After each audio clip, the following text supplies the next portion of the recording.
Welcome back to Bunnex Investment Group. In this video, we are going to delve into a top-down analysis strategy which can allow you to make entries with high accuracy. So we are going to illustrate using gold, which is the most traded pair in the world. I don't know why traders love this pair, maybe because of its volatility, but I find it very difficult to capture if you have a small trading account. So without further ado, let's jump into the video. So how do we do this top-down analysis? We start from the higher time frame. In this particular case, I am using MT4, and the highest time frame available to me is the monthly time frame. So on the monthly time frame, what do we look for? We look for impulses and corrective moves, right?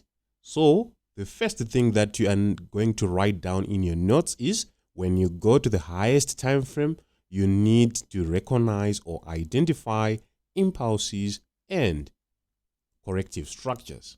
So in this particular case, we can see from this particular point, we had an impulse and we had a corrective structure like that. Another impulse to the upside like that. And we had a corrective structure to the downside like that. Then lastly, we had this particular impulse that we are currently in. So basically, we want to start our analysis at the last or at the bottom or the top part of the last corrective structure, meaning that this is going to be our initial point, or we would love to call it our datum point to go to the upside like that. So I'm going to remove all these drawings and markups so that we won't get confused as we go down.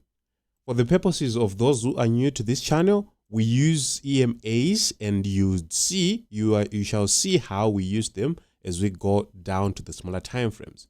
These are 5 exponential moving average applied to close, or in short EMA, 13 EMA, 50 EMA, 200 EMA, and basically the traders dynamic index, or TDI in short, that is used for entry confirmation.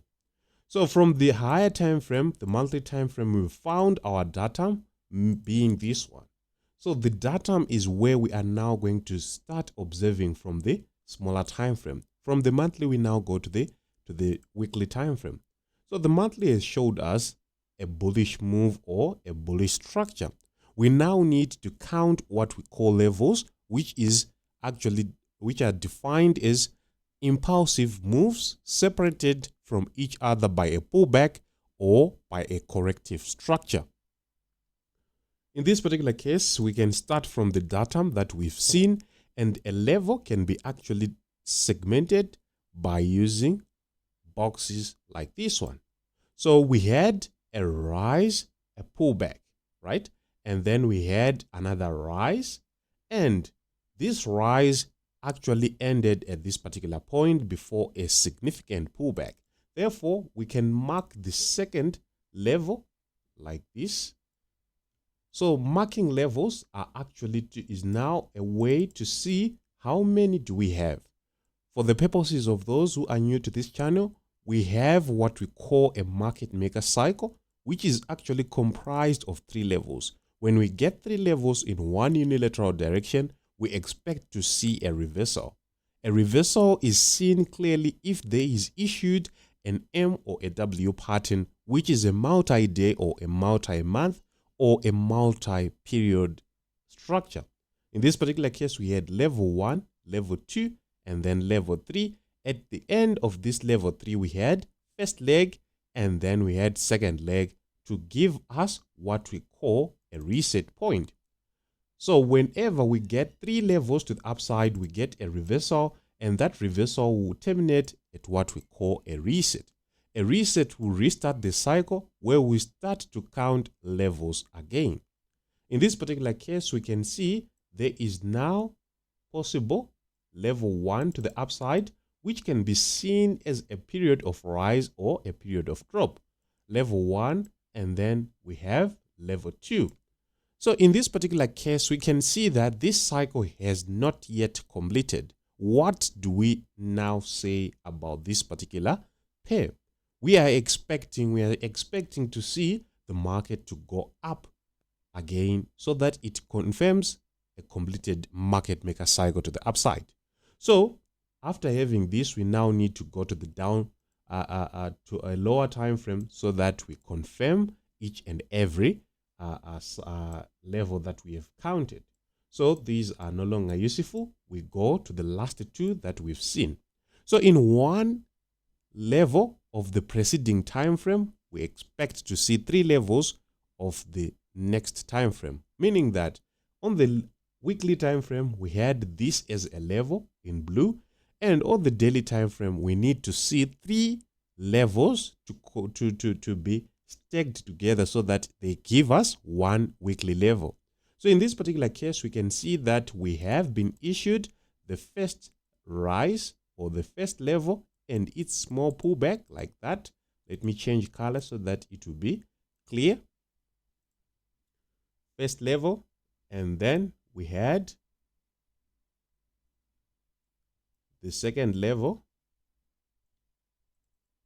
and then lastly the third level. We've said when 3 levels have been issued, we expect to see an M or a W pattern, and in this particular case an M was issued, first leg, second leg, and we expected to see this as a reset structure, first leg, second leg, and unfortunately the market gave us an extension to take out traders who were not who had already went in for a buy at this particular point.